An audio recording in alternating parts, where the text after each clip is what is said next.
Jacques Gilbert est né au Mexique avec un énorme désir de vivre et de découvrir toute la planète. Ses aventures vont le conduire à rencontrer la communication non violente. On dit aussi en abrégé CNV. Lui, il préfère parler de communication assertive et bienveillante. En fait, le 16 février 2005, c'est mon 3e anniversaire de naissance. Je suis né le jour où je suis né, en tant que Jacques. Je suis né en tant que père le jour où mon fils est né. Et je suis rené à Jacques le jour où j'ai arrêté de me détruire et le jour où j'ai accepté de me transformer en chrysalide pour redevenir le papillon absolument magnifique que je suis aujourd'hui. Alors, c'est ça, je suis rentré en réhabilitation pour me reconstruire. Donc, comme je disais, j'ai rencontré la communication non violente dans cette maison de thérapie. Et un jour, et là je te préviens, je vais me mettre à pleurer encore une fois, un jour ce thérapeute rentre dans la salle et il nous donne un exemple très simple de ce que peut être la CNV et il nous dit, est-ce qu'on vous a déjà parlé comme ça dans votre vie? Et là d'un seul coup je me dis, mais on m'a jamais parlé comme ça? On m'a jamais parlé comme ça? D'abord je me suis mis à pleurer et je me suis dit, mais jamais on m'a parlé comme ça et je veux absolument, il faut que j'apprenne ça. Et tout de suite, ça a été, il faut que le plus grand nombre possible de gens sur Terre sachent parler comme ça. Alors pour moi, ça a été le coup de foudre pendant cette réhabilitation dans la clinique. D'un seul coup, j'ai quelqu'un qui arrive et qui, par un exemple tout simple, me dit, mais merde, on n'est pas obligé de se faire engueuler, ni de se faire menacer, ni de se faire... On peut gentiment nous dire, voici, tes chaussettes traînent par terre, je me sens un peu frustré parce que j'ai besoin d'ordre, est-ce que tu serais d'accord pour les ramasser? Waouh! Pour moi, c'était la découverte. Ouais, je suis né au Mexique, j'ai passé mes premiers 17 ans au Mexique. Du temps de Dario Moreno et tout ça, Mexico, Mexico. Tu sais, c'était une époque assez extraordinaire et que j'ai donc une âme très mexicaine. J'habitais avec mes parents en ville, à Mexico, mais on s'entend que c'était pas le Mexico qui est une mégalopole comme on a de nos jours, mais c'était une ville où le ciel était encore très bleu. D'ailleurs, on l'appelait la région la plus transparente parce qu'il y a vraiment un ciel absolument magnifique. Tu sais, c'est quand même sur les hauts plateaux à 2500 mètres d'altitude, donc il faut concevoir que le ciel est vraiment très transparent et que même si le soleil, lui, il fait jamais une chaleur d'enfer parce que tu es en hauteur. Ça, c'était cette partie-là qui était assez joyeuse. Et la deuxième partie, c'est la maison que mes parents ont fait à Loma del Rio. Il faut imaginer cette maison à la campagne où il y avait un vallon qui m'appartenait. Et en plus, ayant un cheval que je montais à cru parce que mon père avait peur que je tombe du cheval et que je me coince un pied dans l'étrier et puis le cheval lui ramène une jambe avec quelque chose accroché au bout de la jambe. J'ai donc appris à monter à cru. J'ai des photos de moi au triple galop sur un cheval, c'est tout juste, il y a une corde autour de la bouche. Le grand-père paternel avait des pétards, des gros pétards qu'il envoyait dans le ciel et quand on les entendait exploser, c'était le signe, revenez. Et il fallait qu'on se dépêche parce qu'on allait évidemment, il suffisait qu'il nous disait n'allez pas dans le ravin pour qu'on aille dans le ravin.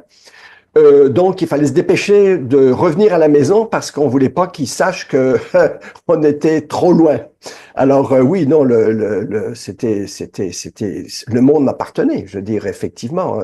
Je sais pas comment je peux le transmettre, mais moi ce que ça m'a apporté de vivre avec ces petits Mexicains, c'est que ils avaient une richesse. Il y a un côté de ces gens. Le Mexique est un pays surréaliste. C'est pas moi qui l'ai dit, c'est André Breton. Mais c'est vrai que c'est un pays surréaliste. C'est vrai que les gens vivent dans une autre dimension. Il y a quelque chose de magique dans ce pays. C'est un pays magique.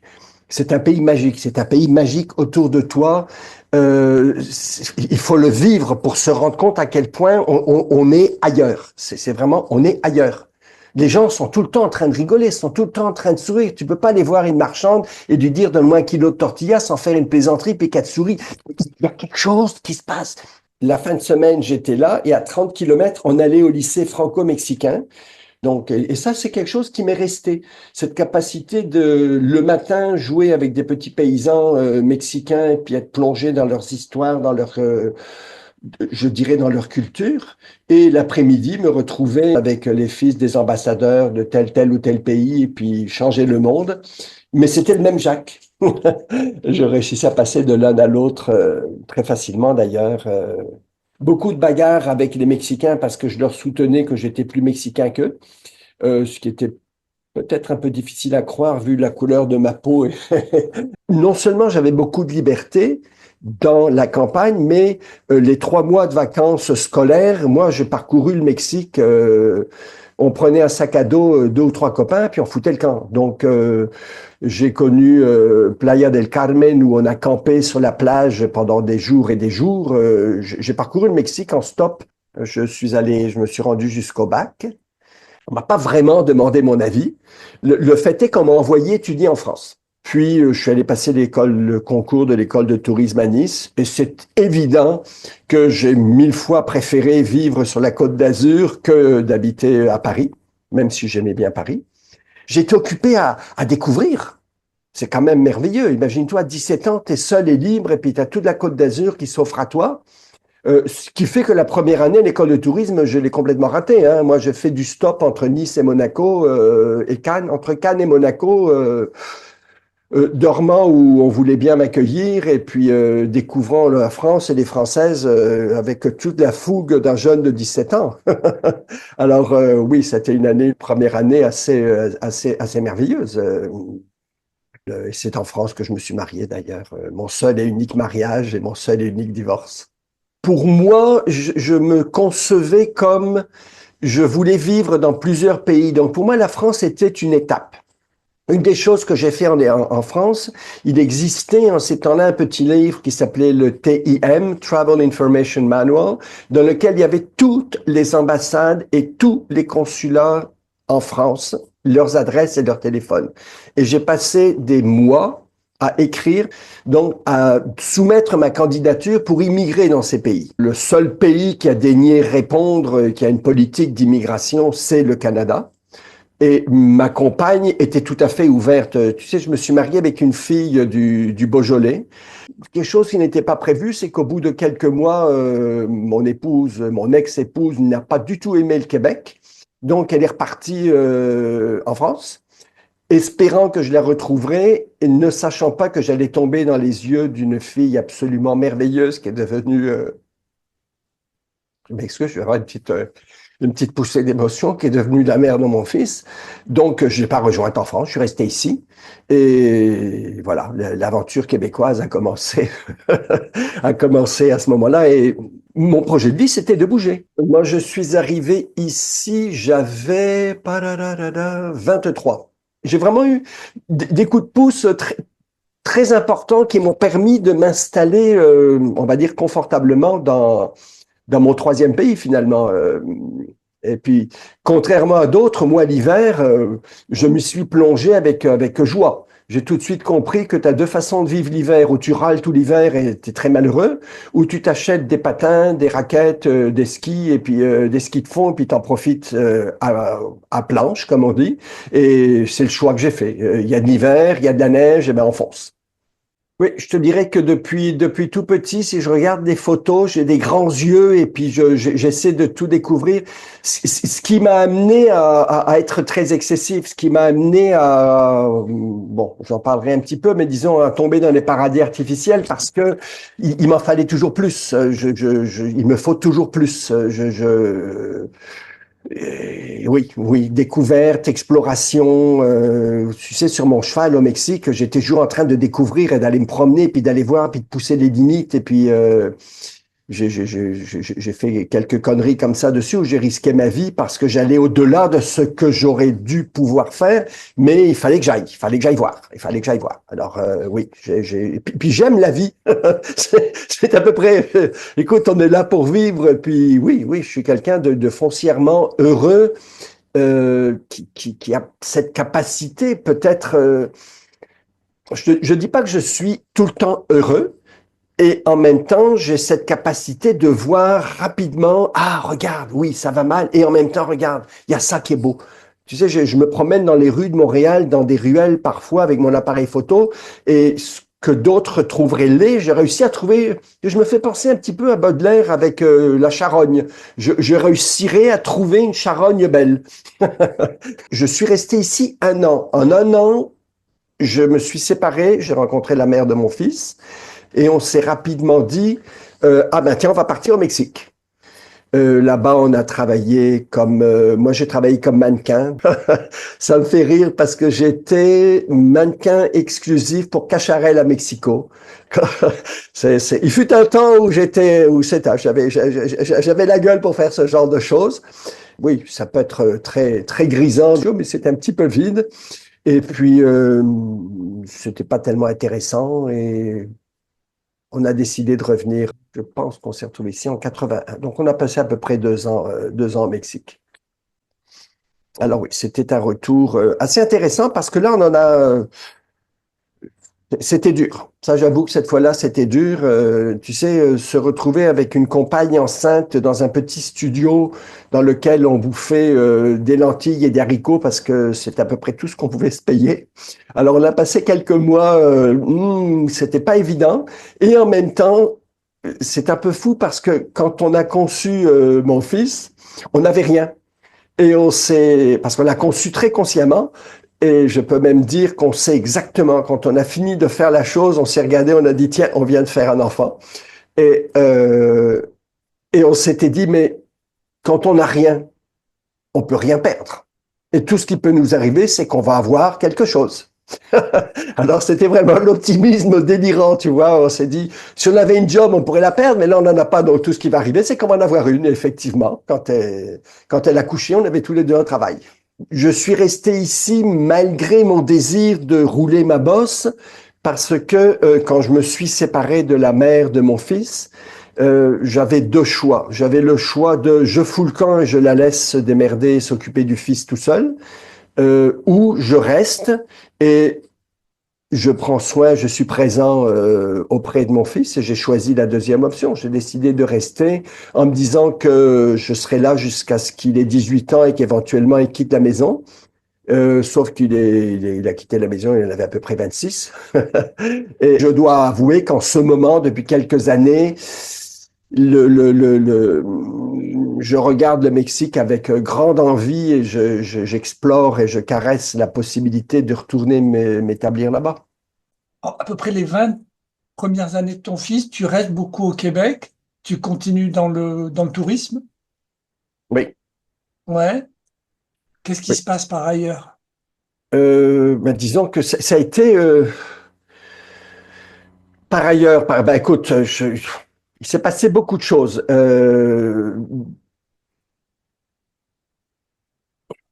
Là, j'ai un petit moment de silence parce que je ne sais pas si plonger là-dedans ou non. Disons que ce qui a surtout été, qui me touche, moi, et c'est probablement parce que je suis justement en train de réécrire ce bouquin dont je te parle, ce qui s'est passé de vraiment de flagrant pour moi, ça a été une longue et lente descente. J'oserais pas dire aux enfers, mais j'ai parlé tantôt du fait que j'avais été attiré par les paradis artificiels. J'ai commencé à boire et à me doper d'une façon systématique et quotidienne. Et donc pour moi, ben, ça a été accompagné de rencontres basées là-dessus. Donc j'ai rencontré des gens super chouettes. Je veux dire, j'ai connu des choses, des gens qui ont été à la fine pointe de tout ce qui est de multimédia. J'ai monté une pièce de théâtre, j'ai touché plusieurs choses. Mais ce qui a été marquant, c'est vraiment cette descente qui s'est accompagnée de relations euh, avec des personnes qui étaient toxiques. Et pour moi, c'est un tout. Tu peux pas te suicider physiquement presque quotidiennement, sans en même temps que du côté affectif, ça soit un petit peu ça. Jusqu'il y a à peu près 20 ans, le 16 février, il y a 20 ans, je suis rentré en clinique de réhabilitation et je peux dire avec fierté que ça fait 20 ans que je n'ai touché ni à de l'alcool, ni à toutes quelques substances, quelques substances que ce soit. Ouf! Tu sais, je t'ai dit que je me suis bagarré pour faire sentir aux Mexicains, j'étais plus mexicain que. Je t'ai mentionné qu'en arrivant en France, même encore maintenant, on me demande d'où je viens. Quand je suis ici, je sais très bien que j'ai pendant longtemps pensé que tant que je me taisais, on verrait pas que je suis français. J'ai découvert il y a pas longtemps que rien que par ma façon de tenir mon corps et de me déplacer, on sait que je suis français. Donc, j'ai passé ma vie à être différent. Et l'alcool et les drogues m'ont permis de ne plus être différent, de me retrouver dans tu sais, quand tu es en cercle et que tu partages un joint, ou que tu es en cercle et que tu partages une bouteille, il y a une espèce de communauté. Moi, ce que ça m'a, je vais me mettre à pleurer, mais c'est correct. Moi, ce que ça m'a permis de toucher, c'est, je fais partie d'un tout, et d'un seul coup, je suis comme les autres. Et pour moi, c'était comme, ah, voilà, les barrières viennent de tomber. Et donc, ça se situe au niveau des gens et ça se situe au niveau du mystique. Quand je suis revenu de la maison de réhabilitation où je suis resté pendant 2 semaines coupé complètement du monde, euh, mon fils était là, il m'a accueilli, puis je lui ai dit, tu sais, j'ai trouvé Dieu. Et on reviendra sur le terme Dieu si tu veux. Et je lui dis, ça m'a vraiment surpris. Puis il m'a regardé, il m'a dit, mais tu sais, papa, tu es l'être le plus spirituel que je connais. Là, je suis resté comme, ah oui, je sais pas comment, j'ai cette capacité de me lier à ce qui est derrière l'apparence, à me lier à la force de vie qu'il y a derrière tout ce qui vit autour de nous. J'ai une capacité à avoir la magie. Peut-être que je suis connecté sur la magie, mais pour moi, il y a quelque chose de magique dans tout ce qui est autour de nous. Et j'exagère pas là, je le vois, je le sens. Donc, quand j'ai dit Et Dieu, on oublie ça, là. Je veux dire, c'est pas important du tout qu'on y croit ou non, on appelle ça comme on veut, c'est pas le point, mais c'était réellement, oui, ce côté en lien avec la magie. Quand je suis sorti de cette clinique de réhabilitation, j'ai voulu comprendre. Et donc, j'ai étudié en toxicomanie, ou toxicologie, je sais jamais exactement. Et ce que j'ai compris, c'est que aucune substance ne fait ce que ton corps ne fait pas. Donc, conclusion, tu peux être aussi heureux sans qu'avec de la cocaïne. Il faut simplement que tu trouves les moyens de nourrir cette joie, nourrir la joie, que ma joie demeure, Jean Giono. Tu comprends? C'est nourrir la joie. Et c'est le défi. Comment je fais dans la vie quotidienne pour nourrir la joie? C'est ça qui m'anime dans la vie. Comment je fais pour que ma joie demeure et qu'elle grandisse sans avoir recours à des substances? Et c'est ça la liberté. Et oui, je peux être en lien avec les gens. Et oui, je peux être en lien. On est en lien en ce moment. Est-ce que j'ai besoin de me doper? Non.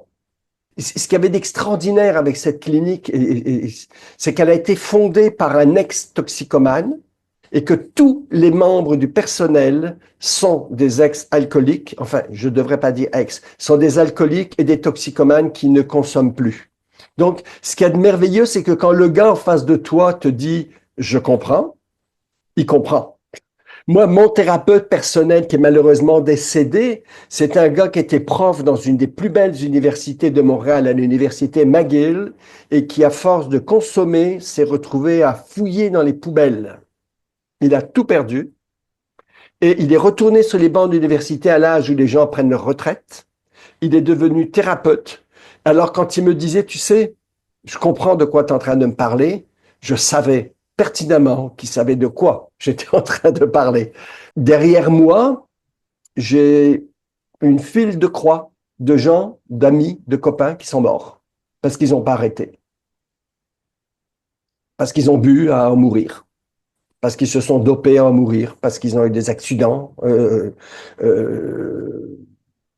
parce qu'ils étaient sous l'effet de substances. Donc,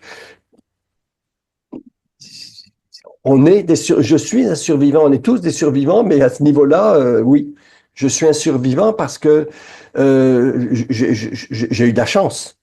Je suis encore là pour en parler et pour transmettre le message, en fait, parce que c'est pour ça on essaye de transmettre le message. Et le livre Ouais, que j'essaye de faire éditer, imprimer, éditer plutôt, est un témoignage et un encouragement aux gens qui soit ont une dépendance ou aux dizaines de personnes qui entourent les dépendants, parce que chaque dépendant a sa cohorte de codépendants, hein. Le livre, ce qu'il fait, c'est que j'ai un perroquet qui m'a accompagné pendant 11 ans. Pendant 11 ans, il a assisté à ma chute. Il m'a accompagné dans la rédemption, si tu veux. Et dans le livre, ben, il y a un dialogue, évidemment, entre le perroquet et moi et le perroquet, etc. Donc, c'est un peu le fil conducteur du bouquin en question. Donc, comme je disais, j'ai rencontré la communication non violente dans cette maison de thérapie. Et un jour, et là, je te préviens, je vais me mettre à pleurer encore une fois. Un jour, ce thérapeute rentre dans la salle et il nous donne un exemple très simple de ce que peut être la CNV et il nous dit, est-ce que on vous a déjà parlé comme ça dans votre vie? Et là, d'un seul coup, je me dis, mais on m'a jamais parlé comme ça? On m'a jamais parlé comme ça? D'abord, je me suis mis à pleurer et je me suis dit, mais jamais on m'a parlé comme ça et je veux absolument, absolument, il faut que j'apprenne ça. Et tout de suite, ça a été, il faut que le plus grand nombre possible de gens sur Terre sachent parler comme ça. Alors pour moi, ça a été le coup de foudre pendant cette réhabilitation dans la clinique. D'un seul coup, j'ai quelqu'un qui arrive et qui, par un exemple tout simple, me dit, mais merde, on n'est pas obligé de se faire engueuler, ni de se faire menacer, ni de se faire... On peut gentiment nous dire, voici, tes chaussettes traînent par terre, je me sens un peu frustré parce que j'ai besoin d'ordre, est-ce que tu serais d'accord pour les ramasser? Waouh! Pour moi, c'était la découverte. Vraiment, et donc oui, à partir de là, j'ai plongé là-dedans, j'ai suivi des cours et j'ai contacté plusieurs maisons de thérapie, dont celle par laquelle j'étais passé, pour leur dire, écoutez, j'ai un outil extraordinaire pour aider les gens en réhabilitation à se réapproprier, parce que tu as parlé de responsabilité tout à l'heure, à sortir de ce que j'appelle la stacosite. Hein, c'est à cause des autres, c'est à cause de mon père, de ma mère, de la situation, de tout le monde que ça va mal. Alors que dans le fond, il faut sortir de la stacosite. Je ressens quelque chose et j'en prends responsabilité, je fais quelque chose avec ça. Donc, pour moi, sortir de l'alcoolisme, c'est sortir de cette fameuse stacosite. C'est à cause des autres ou c'est à cause de... Et par la suite, quand donc j'ai étudié, je travaillais, et quand j'ai été remercié pour mes services pour la compagnie pour laquelle je travaillais pendant de très nombreuses années, je me suis dit super, voilà l'occasion, je vais pouvoir me dédier à temps plein à transmettre la communication non violente. Et c'est ce que je fais depuis. Toutes les semaines, j'ai des gens ou avec qui je prépare les pratiques ou avec qui j'anime les pratiques. Et certains ateliers sur des émotions un petit peu inconfortables, hein, la peur, la honte, qui n'est pas une émotion d'ailleurs, la peur, la tristesse, la joie, etc., quoi. Des fois, je fais d'accompagnement empathique, quelqu'un qui a besoin de parler ou qui a un problème spécifique de communication, ou même un problème de communication avec soi-même. Hein. La communication, ça commence d'abord par soi-même, hein, le langage intérieur.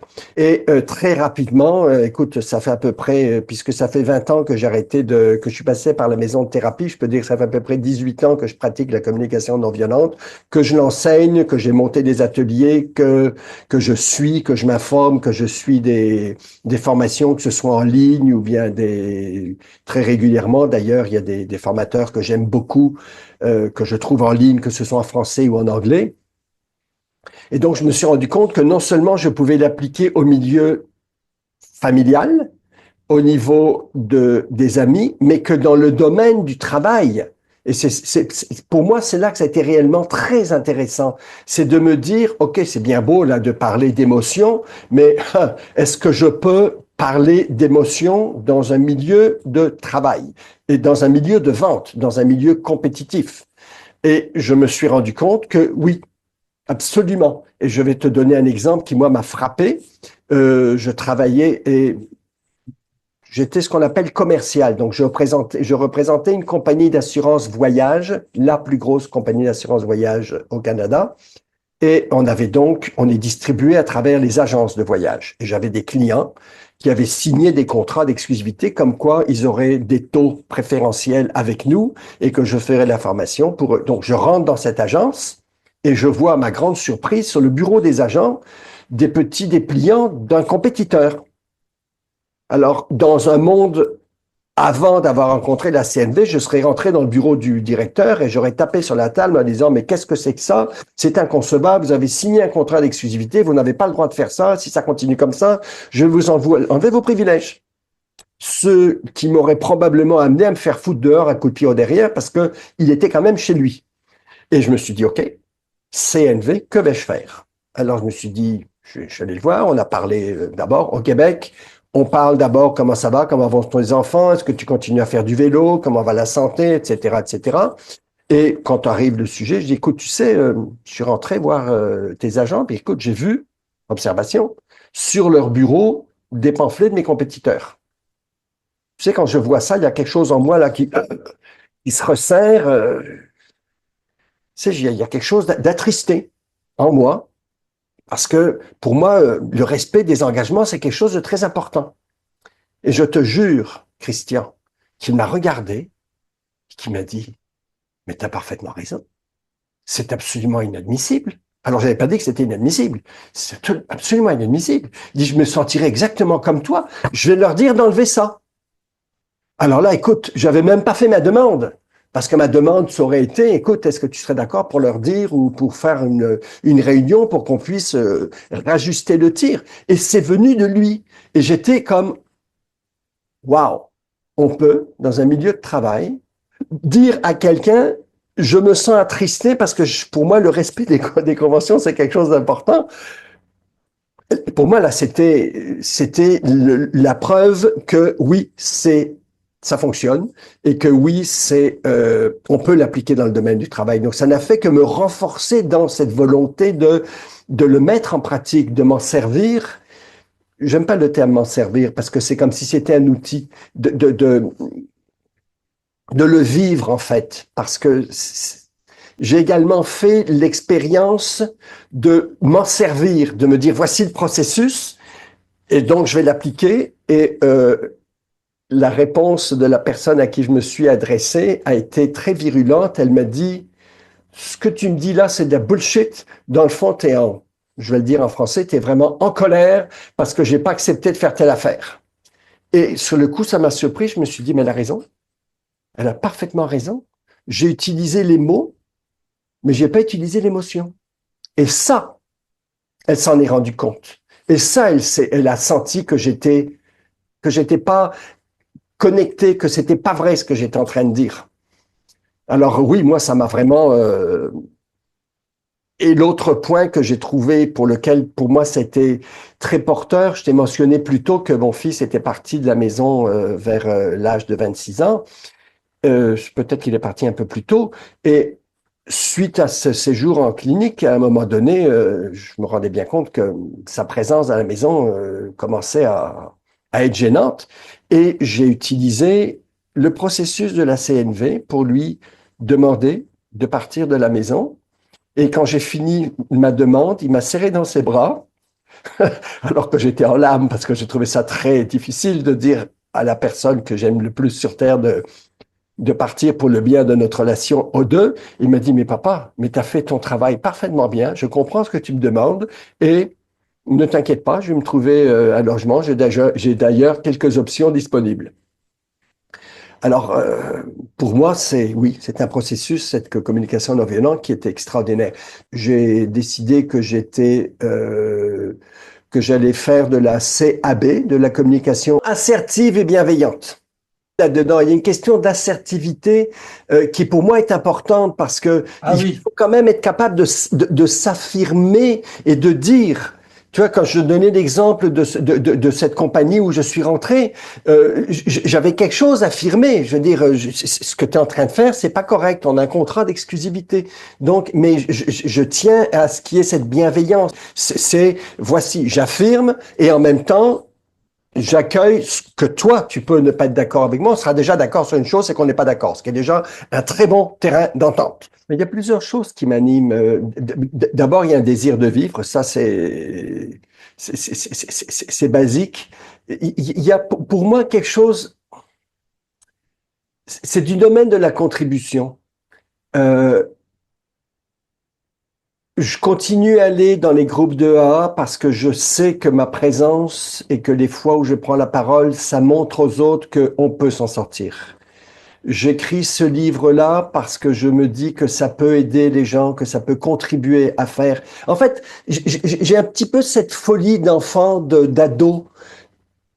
Imagine all the people. J'ai cette croyance que je peux faire et contribuer à rendre ce monde meilleur malgré tout ce qui est autour de moi. Je crois profondément que je peux avoir une influence. Et ce qui m'anime, c'est le plus possible dans mon attitude, dans ma vibration, dans ce que je fais autour de moi, contribuer. Communication non violente, ça me permet de contribuer. Écrire ce bouquin, ça me permet de contribuer. Être disponible aux gens qui ont envie de parler, ça me permet de contribuer. Regarder la beauté autour de moi, ça me permet. Je suis certain que de voir la beauté, que la beauté se sente vue, ça l'aide à croître. Ça a l'air complètement dingue ce que je suis en train de te dire, mais moi je crois que d'être vu, ben je suis certain d'ailleurs que d'être vu, ça aide à croître. C'est valable pour les enfants et je crois foncièrement que ma contribution sur cette planète, c'est j'ose croire que quand je contacte quelqu'un, cette personne part, il y a quelque chose en elle qui se dit, ah, je suis un peu plus grand, un peu plus beau, un peu plus intelligent qu'avant d'avoir rencontré Jacques. C'est très prétentieux et en même temps, c'est ce qui me fait bouger. est-ce que c'est un besoin de reconnaissance?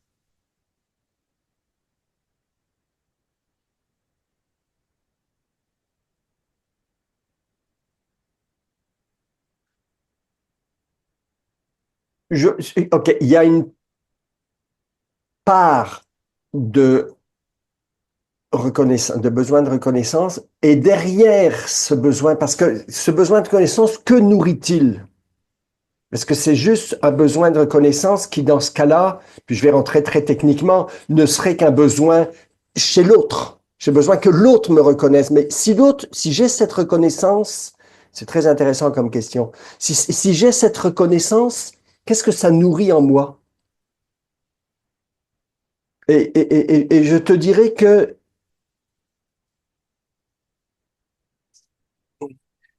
je sais que c'est un terme qui est galvaudé, mais ça nourrit ce besoin de sens. J'ai cette impression de, de, de, de validation que, tu sais, j'aime cuisiner. Et je trouve intéressant que quand je fais quelque chose à manger, les gens se régalent. Alors oui, j'ai besoin de reconnaissance, de les voir se régaler, qui me disent, waouh, c'était bon. Et en même temps, il y a quelque chose en moi qui est heureux, qui dit, ah, regarde, j'ai rempli ma fonction. Ça me justifie. Ma place sur Terre est valide parce que, regarde, mon élan en faisant ce repas, c'est de faire plaisir. Puis ils ont du plaisir. Alors oui, j'ai un besoin de reconnaissance, mais dans le fond, qu'est-ce que ça me dit? Que je suis à la bonne place et que je suis la personne que je voudrais être. Alors oui, il y a un besoin de reconnaissance qui conduit à, oui, je suis Jacques et je suis en train de faire ce pourquoi je suis né. Merci parce que c'est cool. Merci parce que euh, c'est un peu une de mes préoccupations actuelles, c'est-à-dire de faire ce tri-là. Ah ben, ça me fait plaisir de t'entendre dire ça, oui. Tu vois, et en même temps, ça nourrit encore ah, regarde, tu vois, tu échanges avec Christian, puis regarde, ça le nourrit. Il y a quelque chose qui vient de se produire de plus qu'avant qu'on commence à en parler. Ah ouais, Et moi aussi, ouais, d'ailleurs, parce que c'est c'est toujours à deux. On monte à deux. Il y a une capillarité quand je crois du verbe croître et que l'autre croit avec moi. On croit tous les deux. On bouge ensemble. On est en connexion. On bouge. On croit. Si tu sors enrichi, je suis forcément enrichi. Je peux pas. On ne s'appauvrit pas. Il y a un poème extraordinaire. J'aime beaucoup un poète argentin qui s'appelle Laralde où il le dit, et il le dit, évidemment, là, je vais pas m'en souvenir, mais il dit, l'idée que l'on conserve, la idea que se atesora, l'idée que l'on thésaurise, mais si on la garde pour soi, elle meurt. Et si on la partage, ben, on croit. Et c'est exactement ça, et on croit tous les deux. De partager ce qui est vivant en moi, crée la vie. Et c'est pour ça, et je le disais tout à l'heure, c'est pour ça que je suis sur Terre, pour créer la vie. Non, non, je suis ouvert vraiment à faire à peu près tout en autant que c'est en relation avec des gens et que ça contribue à monter le niveau de cette planète.